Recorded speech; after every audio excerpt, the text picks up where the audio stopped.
Welcome in to the DNVR Avalanche podcast presented by DraftKings Sportsbook. Use code DNVR when you sign up for a new account to get amazing odds boosts. I'm your host, Rudo, joined by Jacques Fleurbal.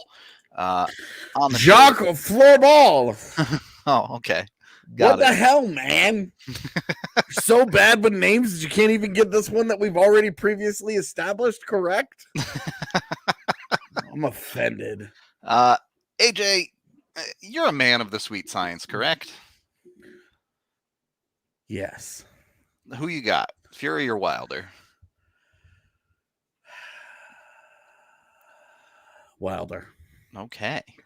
Well, he's taking Wilder in Fury Wilder 3. We're having fight night down at the DNVR bar, so come on down, come watch the fights. Rudo and I are the undercard.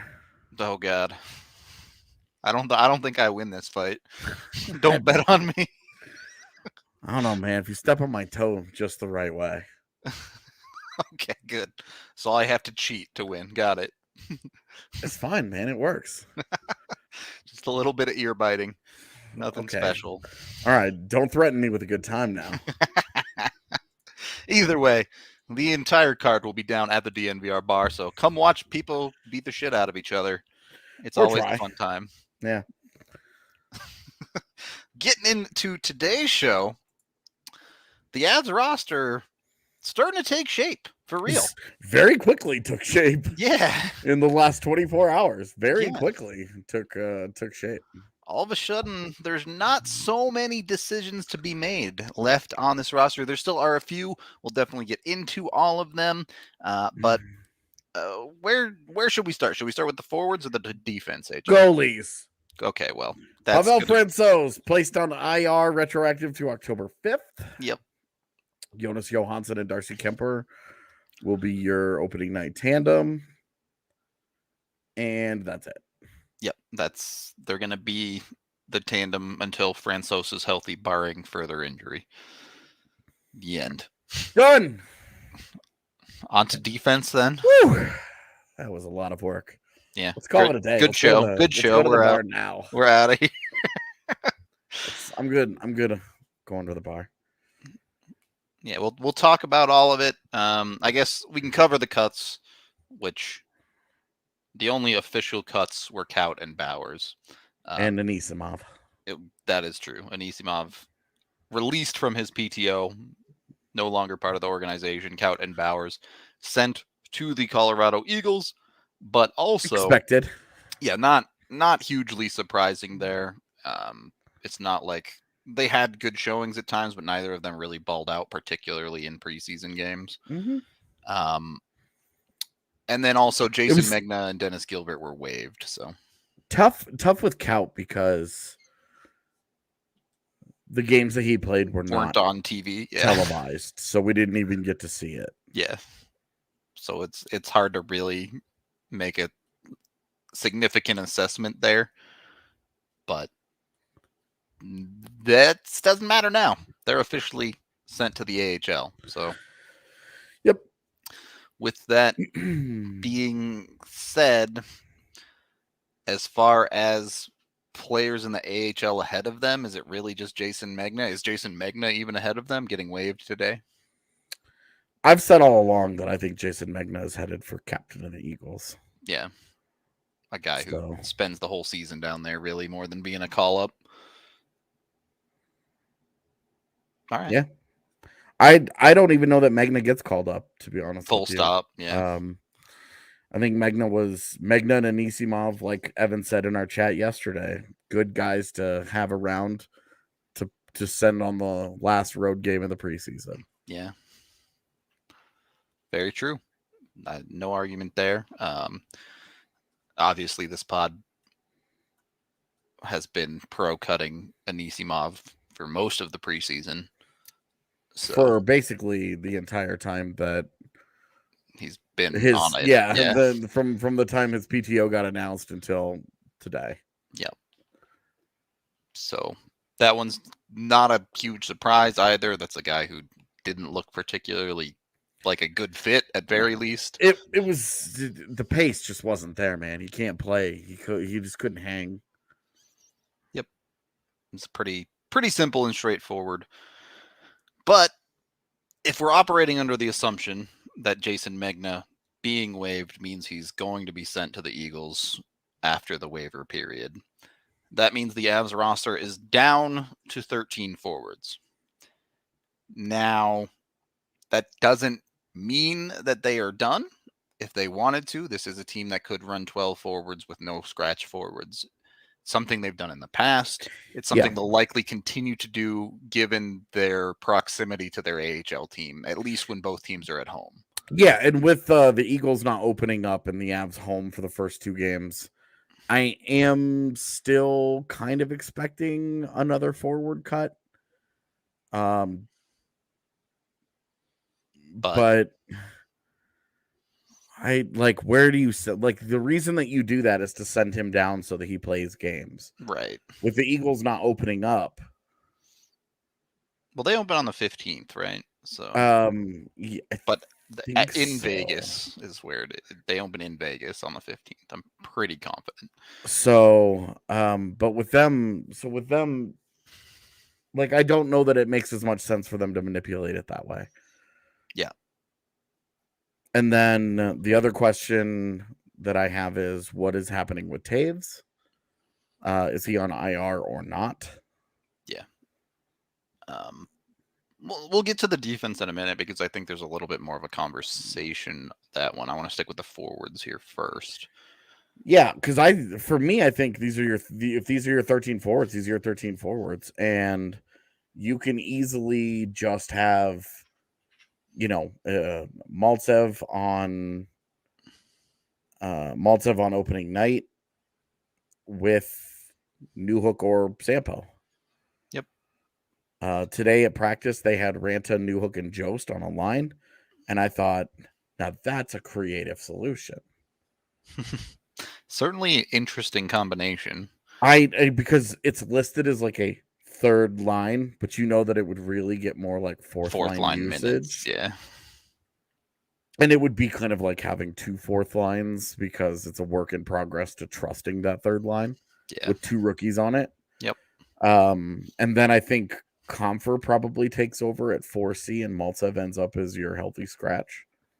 Well, and just so we're clear here, what we're staring down as the Avs 13 forwards is there are 11 guys you're assuming in the lineup, and you're getting 10 guys that you're assuming is in the lineup, and you're getting some sort of rotation of Newhook, Ranta, and Maltsev as 11, 12, 13. Yep. But also, I don't think Logan O'Connor's place in the lineup. I think his place in the NHL is pretty locked in. Yeah. I don't think his place in the lineup is necessarily solidified. Sure. He needs to play better than what he's shown in the preseason. And again, it's tough. It's tough to drill the guy too much for last night, considering we didn't see it. But you look at the fancy stats and the dude got caved in, and that's discouraging. It also was a super unbalanced lineup, and there were a million things. But the conversation you're going into here is just one of, no matter who ends up being the 13th forward, if there is a 13th forward, again, this could still be a situation where they cut someone and it becomes 12. But of the guys that are on the lineup right now in that 13th forward rotation, it's going to be exactly that, a rotation. You don't want any of these dudes to be, press box locked for too long. Right. And this is also where the AHL team, where the Eagles on any given day is going to matter. Yep. Because when the Avs go on a road trip, they no longer carry have the extra body, probably. Yeah. Exactly. So, the Eagles on the road to start the season, they might just hang on to 13 guys and just say, okay, these are our 13 for the first 2 weeks of the season. We're going to figure it out. Yep. And then after that, they might get a little more creative with it if they would prefer. Yeah. But I think, Eagles really don't have a large homestand until middle of November. They start the season on the road, the 15th and the 17th in Vegas. Then they're home for a couple of games in October 22nd, 23rd. Then they go back on the road for the last week. That's the week the Avs are in the East Coast. Yeah, so they're mismatching schedules until the start of November. So it's harder it's not impossible, but it's harder for the Avs to do the little back and forth games that they've done with the waiver exempt guys. And really, it gets a lot easier for them to start doing that halfway through November. The Avs come home for those Ottawa and Anaheim games, and the Eagles are home from mid-November all the way through to December 11th. And that's a month of gameplay of games being played in the NHL where you might feel differently. For sure. You probably feel differently about who's where in the hierarchy, for sure. Yeah. Yeah, about those guys.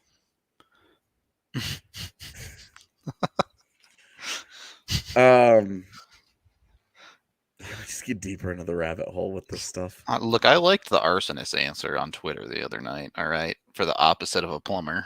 Yeah, it's a good one. I didn't clarify that I meant jobs because people were like clogger. Yeah, like, because clogger's clearly the correct answer. Well, yeah, but it's not a job. Like, it's not a career. Neither is arsonist. So, that's probably true. I don't know. I mean, I don't know. I don't know how to make money being an arsonist, so I don't know. If you're an arsonist, your career very quickly becomes prisoner, I think. Anyway, we continue to seek. Cole sent me a picture of Joey Chestnut this morning and said that was he's the opposite of a plumber. No, he's a garbage disposal. All right, he gets installed by a plumber. That's how that works. Because that's the long lost evil brother of the Mario Bros, the disowned brother of the Mario Bros. You know what? Go watch the last 15 minutes of yesterday's show, and you'll find out all about it. That's why. In any case, what? So your shot in, it's not the dark, I don't want to say that, but your expectation for opening night right now is that it could be Maltsev as the 13th? It sucks because I think he's had the most consistent preseason of all those guys.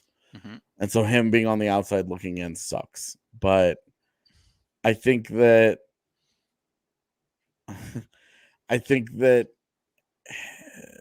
it's the likeliest outcome here because I think it's pretty obvious that they are looking for a place for Alex Newhook and Sampo Ranta to fit into their lineup. They're trying to figure this out.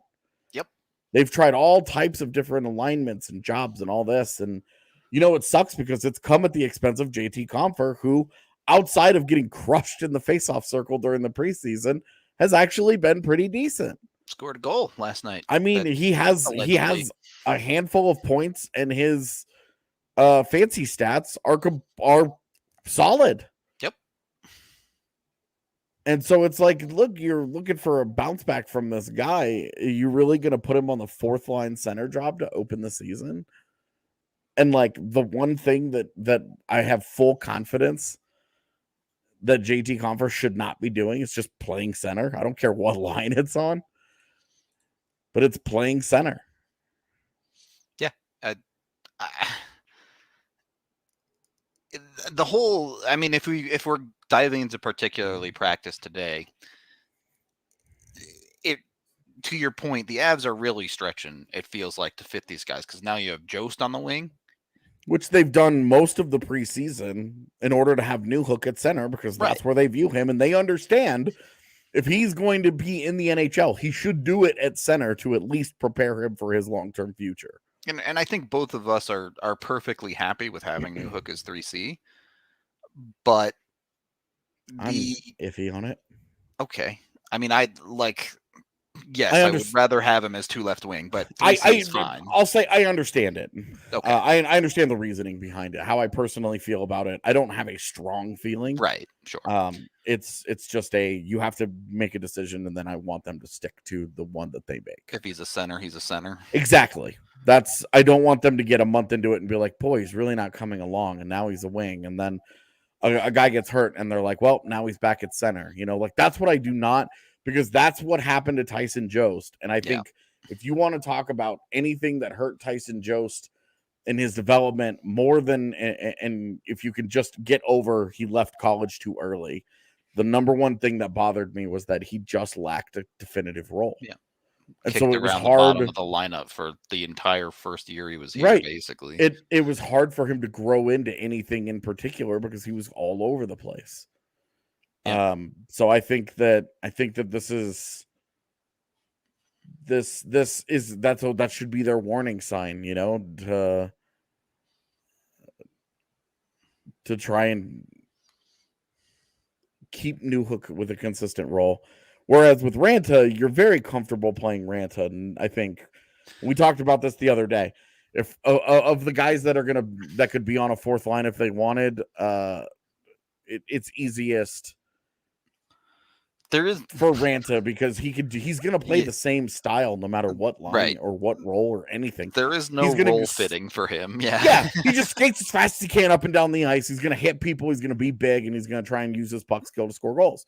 He doesn't have to worry about anything. Yep. There's none of the trying to make it work. He doesn't. And defensively, he still sucks, and he looks lost. There's still so much work to go there that I'm surprised that the staff is like, we want this. But I am too a little. They are making a considerable effort here this preseason to try and get a little bigger and a little more physical than they were last year, and they're doing it at the expense of, I think, their polish, their defense. Yeah. I think defensively as a team, they're gonna really, really struggle while they mess around with this stuff. I want to dive deeper into this, but we are brought to you by DraftKings Sportsbook. You can head on over there and use code DNVR when you sign up for a new account. Bet just a single dollar on any NFL game and get $100 in free bets if either team scores a point. So, look, it is theoretically possible that two NFL teams could tie 0-0, but I don't know that it's happened anytime in the modern era. I believe in the Super Bowl era it has never happened. So, yeah, go get $100 in free bets to mess around with on this no-brainer. Use that DNVR code when you sign up for a new account. You can also get it on the same game parlays, by the way.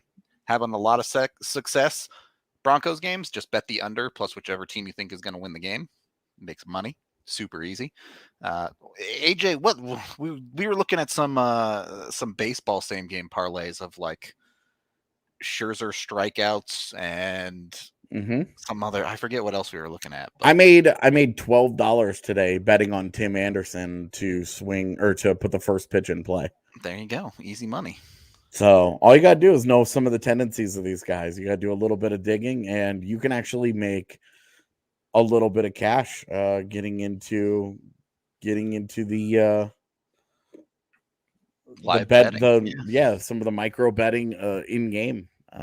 Certainly for baseball, it's actually pretty easy, but yeah, I imagine hockey's a total nightmare. Yeah, and like the pregame prop bets that are available in baseball actually blow me away. Some of those are out of control, like just random hitter on one team versus random hitter on the other team who gets more hits. Yeah.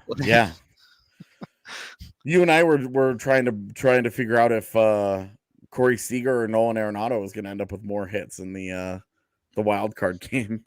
It wasn't Arenado. So, yeah. It was interesting. So, yeah, go check out DraftKings Sportsbook. You can download their Sportsbook app now. Again, be sure to use the DNVR promo code to get that $1 bet to win $100 in free bets for a single point scored. Must be 21 or older, Colorado only. Other terms, restrictions, and conditions apply. See DraftKings.com/sportsbook for details. DraftKings is an official sports betting partner of the NFL. And if you have a gambling problem, call 1-800-522-4700. Then, if you want a little extra cash in your pocket to go gambling with, go to Ball Corporation because they're hiring right now for their Golden plant. You can text Golden to 77222 or go to jobs.ball.com to get an application, fill it out, and they'll hook you up. They're awesome place to work for. Not only are they very resource management intensive, they even have a division of their company that monitors resources here on Earth, but they pay a living wage, they give good benefits, and they will even help you fill out your resume. They have classes that you can take if there's holes in it, especially with a lot of people having some time off over the last couple of years. Maybe there's something you're missing that people want. They got you. They'll hook you up. So check them out today. Again, jobs.ball.com to get an application and work for the Ball Corporation. Once you're working for them and you've won some money from DraftKings, well, now's a great time to go hang out down at the DNVR bar. I don't want to. I don't know what I'm allowed to say. Let's tease it like this. Do you guys remember last week when we were like, hey, come hang out at the bar? And then an Avs player just randomly showed up? Yep. Well, what if we told you that there was a thing coming up where we said, come hang out at the bar, but we know an Avs player is showing up? And then what if it was like 5 of them? Indeed. But former players, not current. Indeed. No one currently on the Avs, but some names you'll know. Some folks you might have heard of. I wonder, would there be interest in people coming to hang out? Me too. So, all I'm saying is keep your eyes peeled over the weekend, and this is going to be an event that is members only. So if you're not a member at DNVR, now is the time to get in on it. You can get the annual membership, which is a great deal just by itself. Not only to get all of our content, you get access to the DNVR lounge, you get the big beers at the bar, you get a hat and shirt that comes with the annual membership. You know what we should get? What? Members only jackets. Oh, baby, let's go. Good Lord. I feel like we're one step away from OnlyFans at that point. I mean, we all have feet. Look, man, I'm pretty sure Pornhub will send a Letterman jacket to anyone who gets enough views on Pornhub. So. Look, we call it the Hub. Amateur hour open here. Yeah, so all I'm saying is keep your eyes peeled on the DNVR Avs account over the next couple days. Yeah, there might be, and if you are already a member and you have access to the Discord, then definitely keep your eyes on the Discord. To be hanging out in there at some point today. You may or may not get first shot this evening. So we call them dibs. Super chat here. Thank you, MJ Seahawk. I have season tickets. I cannot make the game tomorrow. I'd rather give them away to someone that can go and will. Yeah, sure. Shoot out a tweet at the DNVR Avs account. We'll boost the signal for you. Yep. Or I don't know. I don't think YouTube has DM function, so it's going to be hard for you to hook up with anyone in the chat. But if you send a tweet our way, we'll retweet it. I'm sure someone will happily pick up those tickets. Definitely. Always happens. Yep. It always happens within minutes, too. Yeah, it's fast. It is fast. Anyway, second period of the DNVR Avalanche podcast presented by DraftKings Sportsbook. I did want to dig into this situation, particularly the line we saw in practice today of Newhook, Ranta, and Jost. As you mentioned, look, you're going to live with whatever you get from Ranta in the defensive zone. So Newhook is somewhere in between. You know, he's not a close your eyes and pray in the defensive zone like Ranta is, but he's still a rookie. I've liked Newhook way more than you have defensively. I'm not saying it's been terrible or anything, but I just don't think it's. I think it gets better the more he's in the NHL, but I don't think it's bad now. I don't think it's bad. What worries me more about Newhook is that the offense isn't popping. Sure. Look, you and I watched him in the BCHL. We watched almost all of his college games. Yeah. This was a dude that regularly was just blowing pucks by goaltenders. And so far, this entire preseason, even going into the rookie stuff, it's his playmaking has looked good. He's looked very, very creative, and the vision is way ahead of where I thought it would be. But the just stepping into a puck and just blowing one past a goaltender, it's not happening. And I'm kind of just wondering, like, what's going on here? Like, he hit the post that one time. Sure. If he doesn't hit the post and he scores on that one, How much different do you feel about it? Am I having this conversation out loud right now? I think I probably still am, because it just has not. Well, it's just not a part of his game that we are accustomed to seeing. That has not really popped yet. And that specifically with this line, I think the question is how much of Newhook's role is going to be the finisher, because yes, you have Sampo Ranta, who does have a very, very good shot, but Ranta is one of those players that often a lot of his goals are kind of self-created. Yeah. Put his head down, go to the net, or just picks his spot and fires. Well, and he's been an underrated pigeon in his career too, where he just hangs out his big ass in front of the goalie. Yeah. Sampo's got a big butt. Like he just clears out some space and fights for rebounds and jams pucks home. That's not like finishing off of, a great feed from a guy. Yeah. A lot of his goals, as you mentioned, a lot of his goals are him putting a head down, cutting to the net, or finishing off rebounds in front of the net, dirty goals, junk goals. And not a lot of, oh man.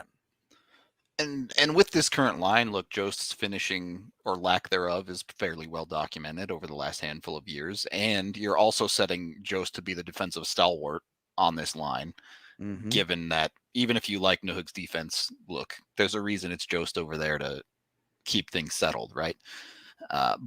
So Newhook's gonna have to be able to be, I don't want to say a finisher, but certainly a trigger man on that line. Yeah. And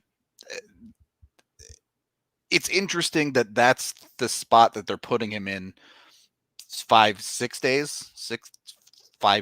days from opening night, where we haven't seen that much shooting from him this offseason. Yeah. So I do wonder a little bit. We talked about, if you didn't watch our second line season preview, where we're talking about Newhook as a potential second line left wing in that video, go check it out. In that situation, we're talking about, look, Newhook's very likely a distributor if he's playing with someone like Andre Burakovsky and Nazem Kadri. But if he's not in that role, I don't know. I don't know. I would love to pick the Avs' brain on where they see him. This coming from the guy who thought Connor Bedard was a defenseman. Yikes. In any case, this got real. This got real dark. I don't want to read this one out loud. Yeah, we're gonna not read that one. It's okay. I enjoyed it. I'm just not gonna read it. Look, the funniest ones are the ones you can't say on YouTube. It's true. But in any case, how the Avs seem committed to Newhook at center, right? Can we agree on that? Yeah, I think that's what we're looking at here, is that they continue to try and find a job for him down the middle. Yep. And that's I mean, we just talked about it last segment. That's my fear, is that they dick him around because it doesn't go the way that they want it to right away. And now, now they get into the, okay, well, we've moved him once. Now, all right, now we've moved him 7 times. So what's the solution? Let's say this line starts out and it doesn't work out very well. Newhook's not finishing enough. What's the solution there to keeping Newhook at center? Can you put someone on his wings on a third, fourth, whatever line that can finish for him? I don't think so. Yeah, none of their depth options have enough finishing. Not enough finishing that you're confident in. Sure. Because what would make you think honestly, your best answer there is probably Comfer. Yeah, that's what I was thinking too. You're hoping for a bounce back shooting year from him, right? Yeah, definitely. beyond that, you're kind of playing in the dark, right? Maybe you're YOLOing Maltsev, but even then you want to play Maltsev at center probably. So, I mean,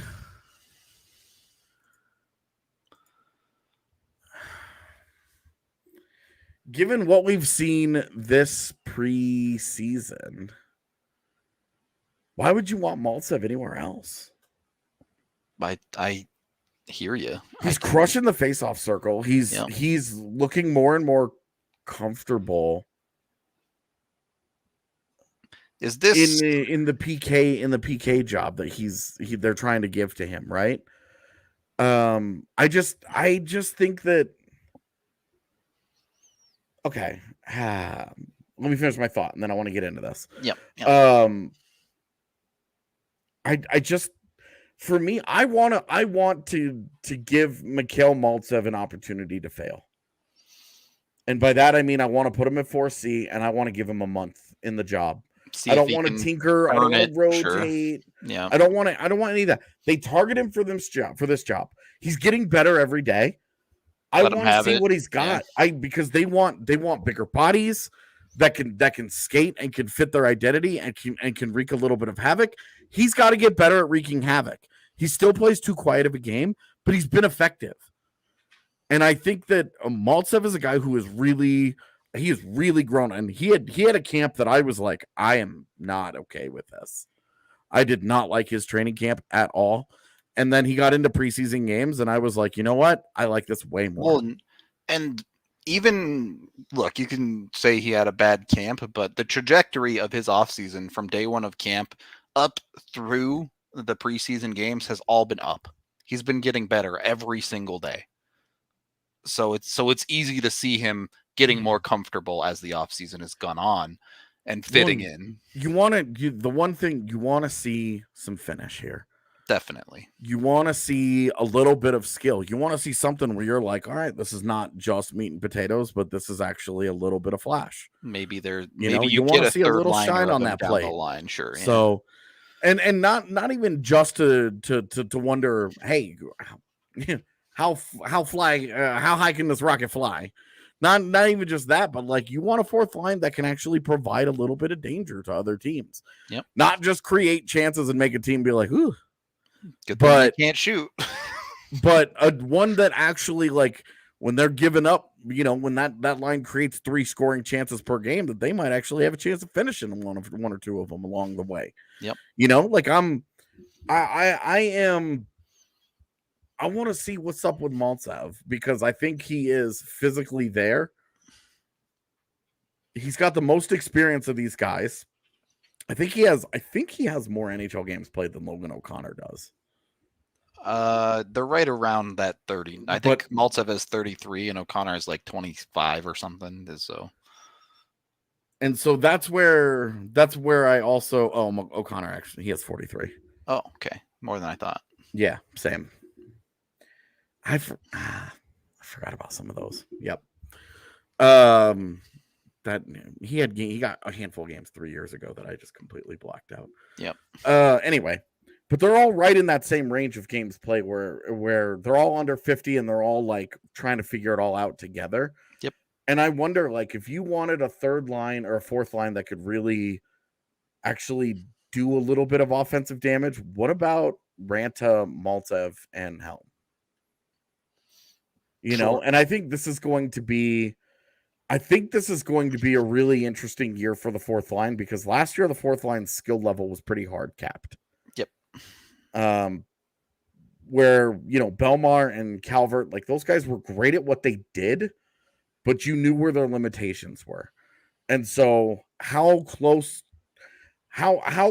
can they replicate these guys are great at what they did part, and then actually when you're swapping in and out some of these guys who I would say are all more skilled players than Pierre-Edouard Bellemare. Yeah. I would say all of them probably are.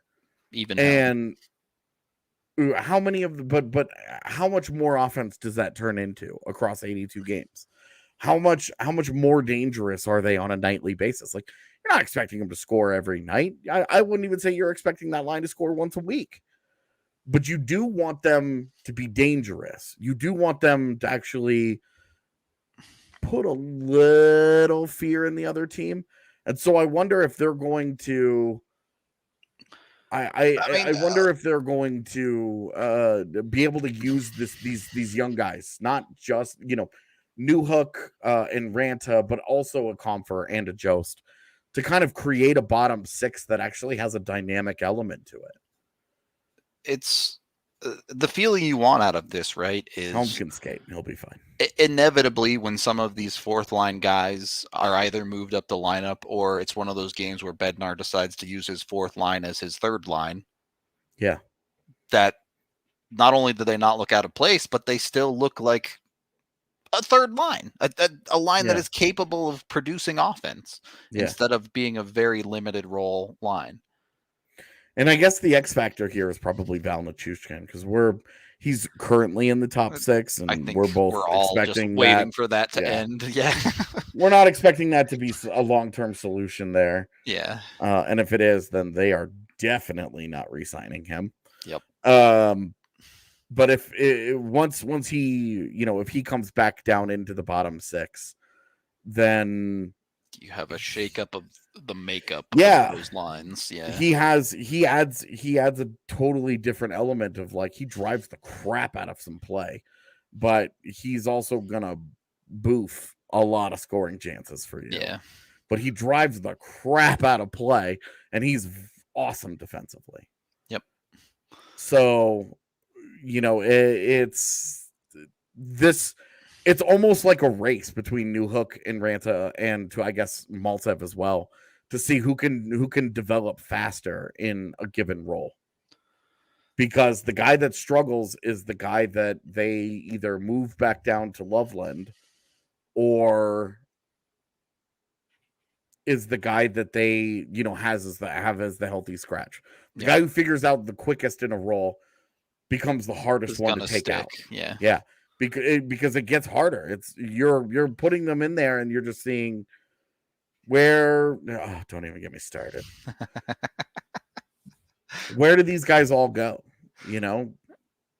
Where do they all fit? How do they all fit together? Well, and look, as we've seen in years past, when Nuke first joined the Avalanche, right? It wasn't clear where he was going to be in the lineup, and all of a sudden, Nuke and Jost found a little something that worked together.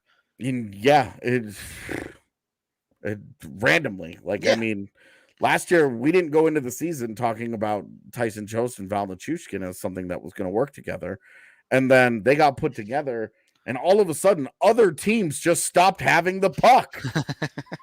It was like, well, this is weird. Do they know that they're allowed to still possess the puck? Has somebody told them? No.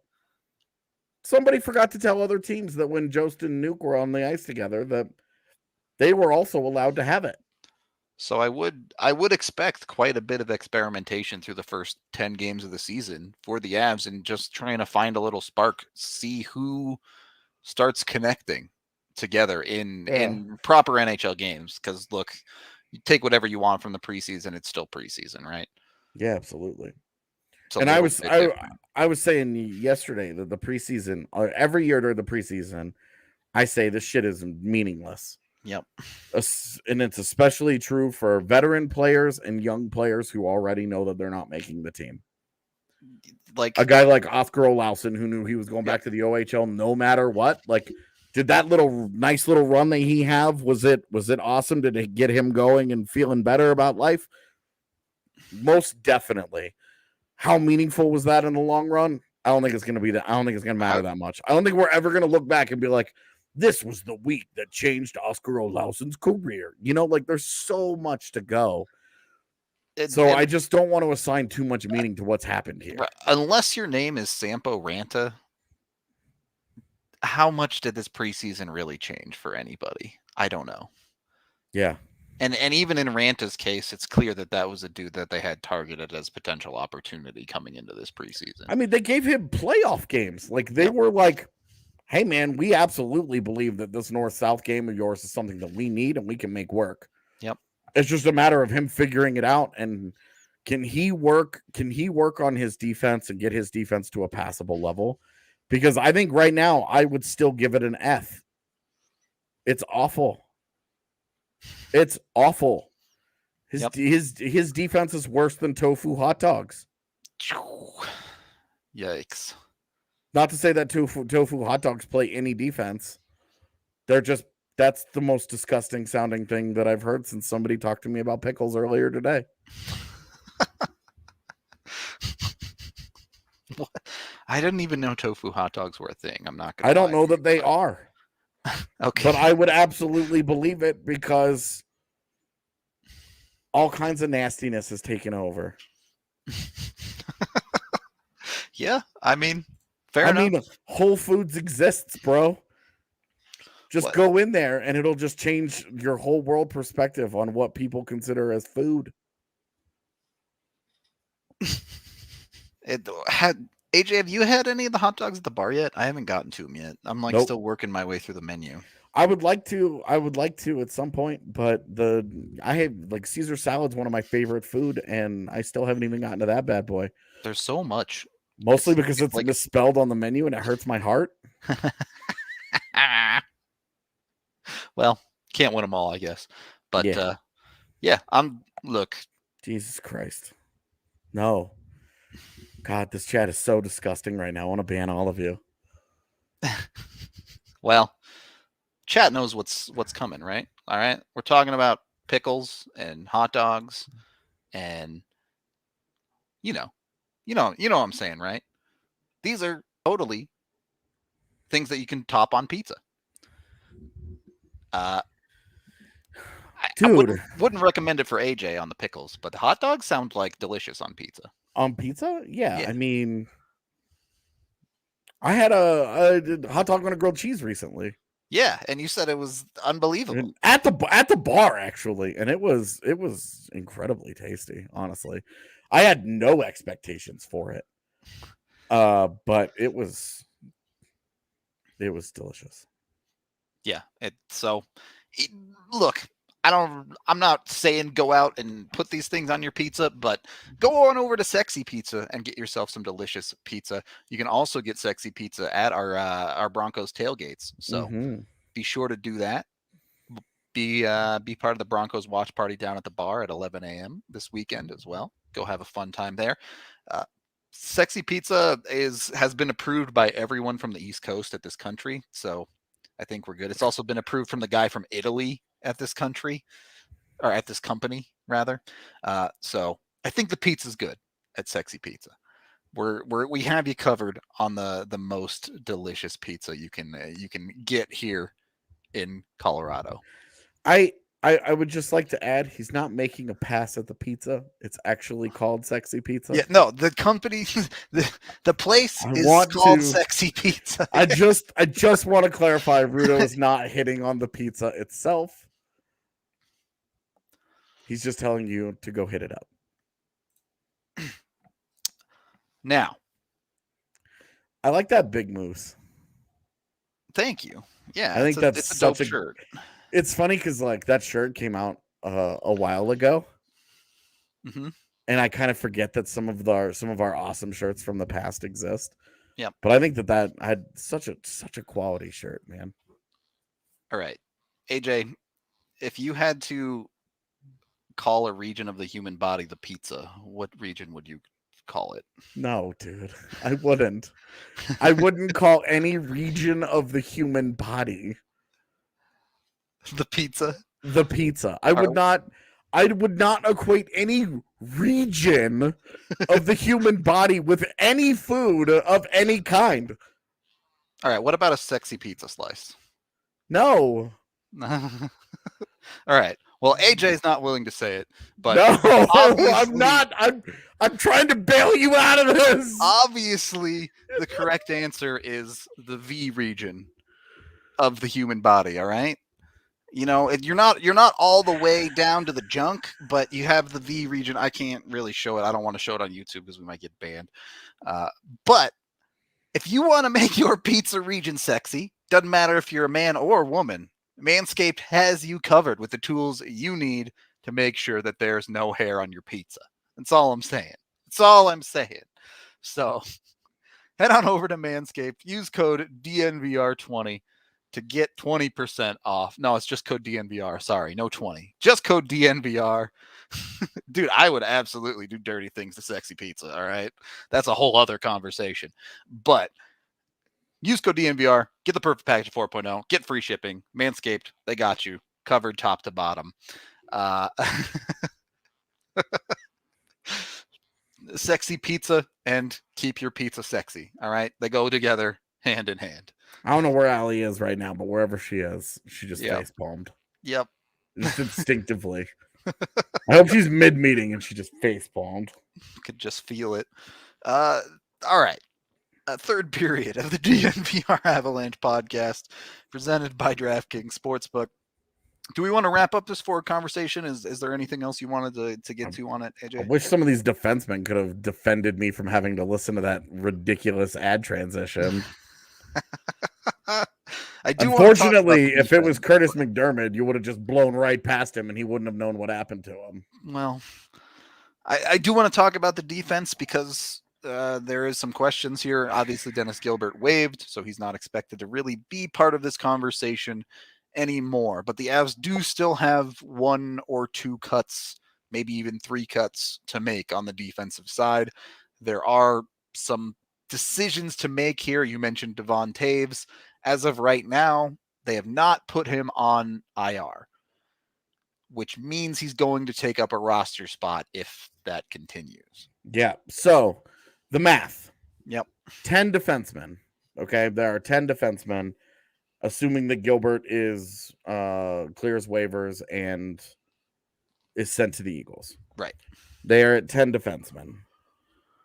Devon Taves being hurt means that there are the 5 of the top 6 that we fully expect. Yep. Okay. And then there are 4 other guys. Jack Johnson, Justin Barron, Curtis McDermott, Jacob McDonald. Boom. So the important thing here, so they have to get to 23, at least to 23. Yep. And for the time being, we're going to assume while we do this math, we're going to just assume they keep 13 forwards like a normal NHL team. Yep. So they can carry 8 defensemen total. So that's 2 cuts. 2 cuts or Tays on IR and a cut. That's it. That's the thing. If Tays is on IR, 1 cut. If he's not on IR, 2 cuts. Yep. So, Justin Barron, waiver exempt, obviously, given that this is the first year of his ELC. The Justin Barron conversation is very interesting for a couple of reasons, but just for clarity, he wasn't a no-contact sweater today. I don't think that was accurate. Well, was it not? Yeah. Okay, well, I don't think it particularly matters because Barron is another one of those guys, just like Ranta, where it sure seems like the Avs are looking for a reason to play that dude. Yeah, this is also, we've seen this, right? This happened with Connor Timmins. Remember his first training camp too. Yep. He stayed the entire time, and then you remember after he got healthy, he made the team and played 2 whole games, and then they were like, "Okay, you gotta go." Which, what the was that? So yes, Cale Makar has been pretty much healthy this entire preseason, which is why we just have not talked about it. Yeah, it hasn't been serious at all.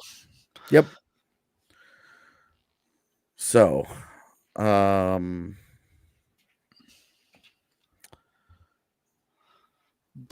I think Barron is the hard one here because I think we would agree he's got to go back. I would send him to the AHL for sure. It's just defensively, he's just gotten ripped up a lot. And it just looks like, hey, there's work to do here. They don't need to do this for right now. But the other side of this, and this is the part of the conversation that we have not had all preseason, okay? They have an idea of how long Taves is out. What if it's just this first week? It's Chicago and St. Louis. And you just they Barron for 3 games and deal with it. Yeah. They give Barron just a couple of NHL games. knowing that after these games, like they're probably going to send him back and they'll probably let him, go down to the Eagles and do his thing. But is there any harm giving him just a couple of games here and giving them, as Kevin mentions, the left hand, right hand, all the way down? So they go Gerard Johnson, Murray McCarr, and then Byron Barron. Would you go with two rookies? I mean, I'd be fine with it. I wouldn't have a whole lot of expectations. And I do wonder, how hard does it get to manage this roster if all of a sudden you're trying to work this rookie pairing in and a line of Ranta and Newhook, and also all of a sudden you're playing 4 out of 5 NHL rookies for a shift? Do things get a little crazy at that point? So what you're worried about is the face-off where they've got Ranta, Newhook, Jost, Byram, and Barron on the back end. Yeah. And you're like, this was a lineup in the rookie tournament a month ago. Exactly. And now we're doing this in a game that counts for points. Yeah, a little concerning. Doesn't seem great. Well, it should sure put a dagger in the narrative that they don't play young guys if they were to do that. They would definitely do that. Fair enough. I think that's a fair point. But you could also I just threw those pairings together, right? You could easily do Byram and McCarr and then Murray and Barron. You could mix them differently, no doubt. My follow-up question there would be twofold. One, what happened that made them give up on Curtis McDermott? Was his play actually that bad in the eyes of the organization that they're willing to give Barron that first crack? And two, why is Jack Johnson still here if that's the plan? Yeah, well, we don't know where Jack Johnson will be on opening night, right? Because he still has to sign the contract. He still has to get a contract from the organization. That is true. So there's still one obvious step here where if that thing doesn't happen, but he's not part of the roster math anymore. But look, I think it says something that they cut Anisimov today and not Jack Johnson. Yeah, well, I also think that the depth at that position is two different conversations, sure. Yeah. Justin Barron isn't BFFs with Matt Steinberg. His brother is.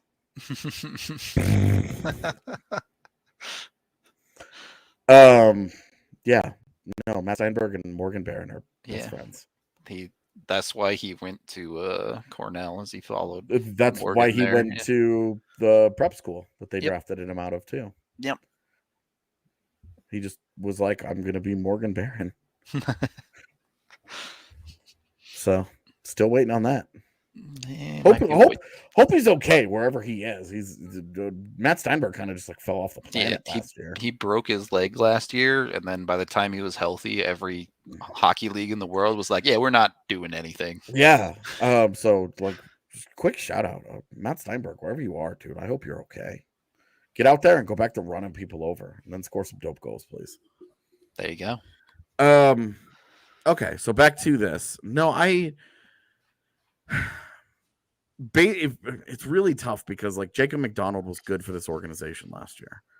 Yep. But he's been shitty in the preseason. Based on preseason, if you're only looking at that, you can't start Jacob McDonald. It also hurts him that the more he played last year, the worse it got. Yeah. Well, the more trust he lost. Yeah. It went up. Yeah.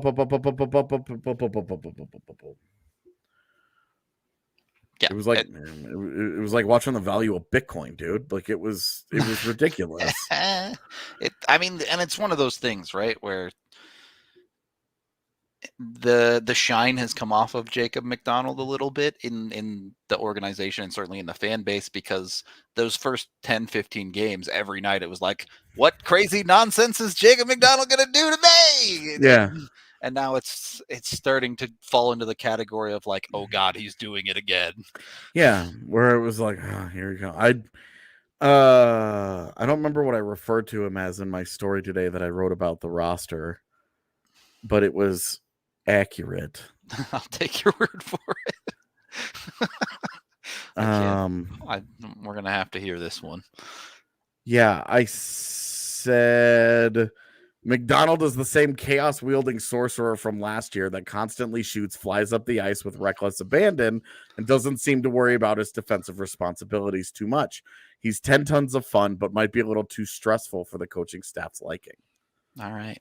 Chaos-wielding sorcerer. Let's go. I think that's accurate, though. It is. Like, sometimes, like, there's something to be said by a guy that, just fires a rocket off for no reason in the middle of your grand plan, right? And you're just like, oh my God. And other teams don't know what to make of it because you're expecting structure and the same thing over and over and over from a team. And then Jacob McDonald gets on the ice and it's just mass chaos. And you're just like, what the shit is going on here? So there's something to be said for that as a positive. But the negative is his teammates are also in the boat of what's going on here, predominantly his defensive partner. And if your defensive partner is, say, Bowen Byram, you can do that to a rookie? This is very much the offensive plan of if I don't know what's going on, nobody does. Yeah. And then, okay, so, if you put him next to Eric Johnson, EJ will probably be like, what is wrong with this guy? But he'll figure it out. Yeah. You put him next to Gerard or Makar, and it takes away from what makes them dangerous. They have to be more passive to cover for it. Yeah. Exactly. They will be more passive to try and balance him out a little bit. So you have with Jacob McDonald making the team, you would have very limited options in the role that you're comfortable playing him in. Yeah. That makes it hard for him to make the team. It makes it hard for him for you to put him in the lineup. Now you compare that to Curtis McDermott, who why did I close it? What I wrote about McDermott today, he only lays the body and struggles with basically all other aspects of hockey. Correct. So it has not been pretty in the preseason. There's been nothing in the preseason that would suggest that we have been in any way incorrect about our assessment of he's really good at hitting people and not any good at anything else meaningful. Yep. So I tried to be as positive as I could be throughout the preseason. I sold the idea of him as a forward and said, hey, there could be some positives there. Well, they didn't try him at forward. And so if he's strictly being looked at as a defenseman, it's been bad. It's been, in my opinion, borderline disastrously bad. It's been bad enough that them sending Dennis Gilbert down, where it's just like, Dennis Gilbert outplayed that guy. Yep. And now that's not me advocating for Dennis Gilbert to make the team. So that's that the bar is low. Yeah. It's just been a problem with McDermott. And then with Johnson, look, his preseason, there have been some great moments. There have been some ups. There have been some downs. You saw his last game against Vegas. When the one that we could actually watch. I genuinely don't even know if he played last night because who cares? You couldn't see it. But against Vegas, he had that disastrous cross ice pass in the offensive zone that turned into a breakaway against. Yep. But he has, so far in preseason, he has drawn several penalties while taking a couple penalties. He has a number of points, and he had an unbelievable, I still don't know where the hell it came from, backhand high up off the glass that led to Maltsev's breakaway. Yep. That was money. And I don't know if he just got lucky or if he actually saw it and made that play. But Jack Johnson don't has put just that comment up. That comment should be ignored. It's not even worth talking about that comment. We can answer it and just say no. Correct. No. We're not going to cast aspersions that there are problems in the locker room. I don't know why you would even. Yeah. I mean, that. Yeah. At this moment, the answer would be no. If it's based on anything that's happened in the past, it's certainly no. But it's harder. It's harder for us not being in the locker room the way that we used to be all the time. It's a lot harder for me to say that with the kind of confidence that I used to have with it. Sure, but at the moment, no. There's not even any thread to pull on that would make you think that there could be. Yeah. I don't know. Anyway, especially because it's a really tight-knit leadership group, and that's usually where it starts. Yep. The core of the team is still largely the same. And there weren't any problems for the past couple of years. So yeah, it's where a lot of locker room problems start, is in your leadership core. And right now, the Avs leadership core is probably as solid as it ever has been. Yep, I would agree with that. But yeah, in any case, the decisions the Avs still have to make is with the defensive spots. And I still think they've talked themselves into Jack Johnson, but the decision is still going to get made. And I'm curious where you're at, AJ. Who would at least one cut? Give me two if you feel like you want to. I think it's going to be McDonald and Barron. Okay. So you end up with 6-7 of McDermott and Jack Johnson in whatever order you prefer.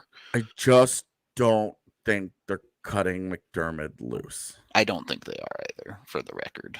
I think they cut Johnson before they cut McDermott. I don't think it matters to them how he's played in the postseason. I think they brought him in here for a very specific reason, and they're just going to go down with that ship. That's just what they're going to do. That is what it is. I think there is a world where McDermott starts and spends the majority of the season in the press box. I don't think there's really a world where they send him down to the AHL. Agreed. Yeah, him making the team doesn't mean I think he's going to play. Yeah, much early on. I think this is what they wanted to see with Jack Johnson, and I think that's what I think is going to happen, is that Jack Johnson's getting the contract and he's going to be the dude. He's going to be the sixth guy. I think he's the guy on opening night, and I think he will be their main rotational guy. Dude, I can't even imagine trying to watch hockey from Europe, let alone Africa. I'm sure it's hard to.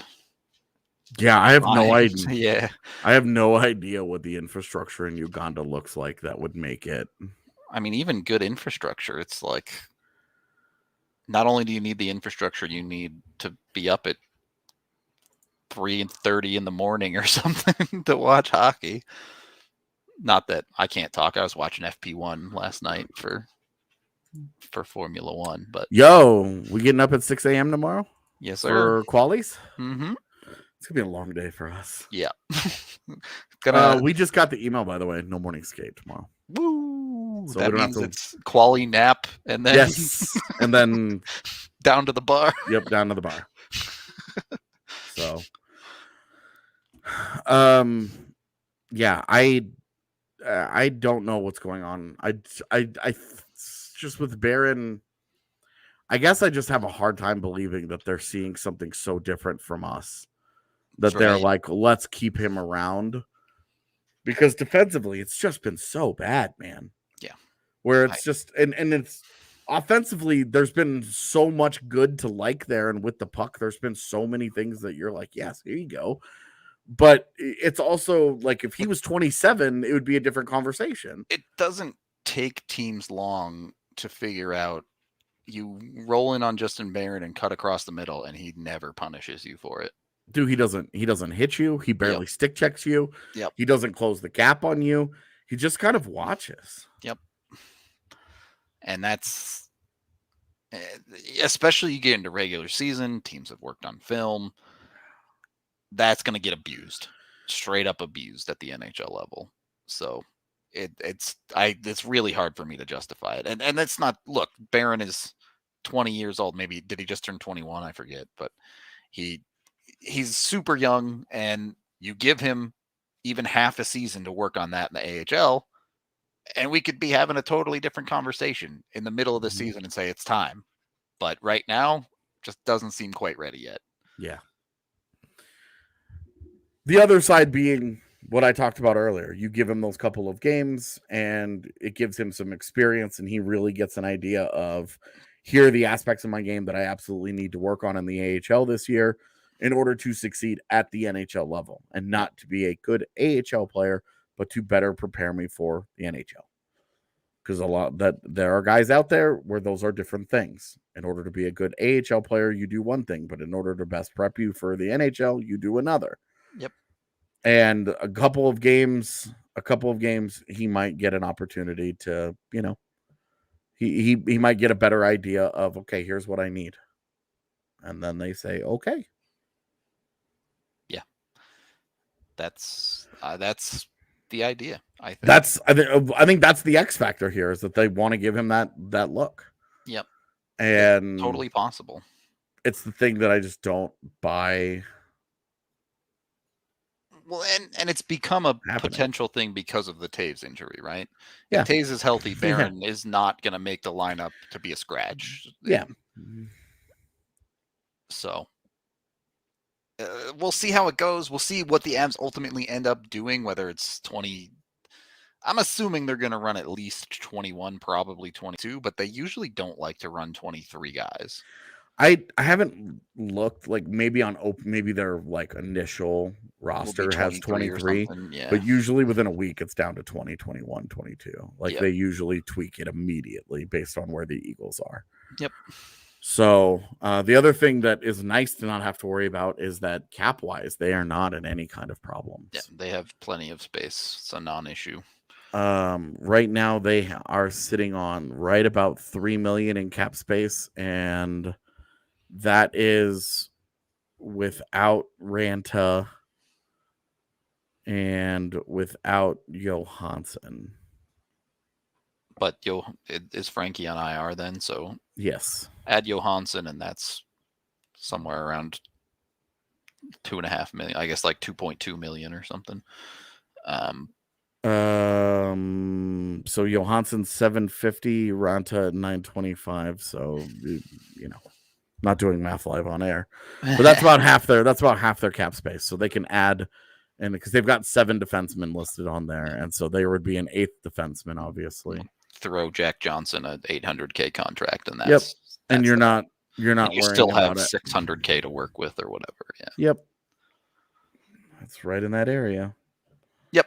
So they're not too crunched against the cap or anything. So that's all well and good. Yeah. So any final thoughts here, AJ, before the final game of the preseason tomorrow? I'm glad we're getting to it, man. Yep. I'm glad we're getting to it. Also, we mentioned that cap, but that's a reason why they will probably run at 21 or 22, is to keep that extra cushion and then start to accrue the extra. They use that extra space to build it up for the trade deadline easily, and then that gives you all the room in the world to trade for Phil Kessel. Yep. So Phil Kessel or otherwise. Going to be a fun one. We're going to get out of here for the day. We will be live tomorrow post game. We do have to drive to the bar from the rink, so it'll probably be like a little bit after the final buzzer. Yeah. But we will have a post game tomorrow night, so be sure to tune into that as we get set for the regular season. We already mentioned, keep your eyes posted, especially if you're a member in the Discord. Going to be some fun stuff coming up. Do that. Should be a blast. Hope to see y'all soon. Until then, we'll talk to you later.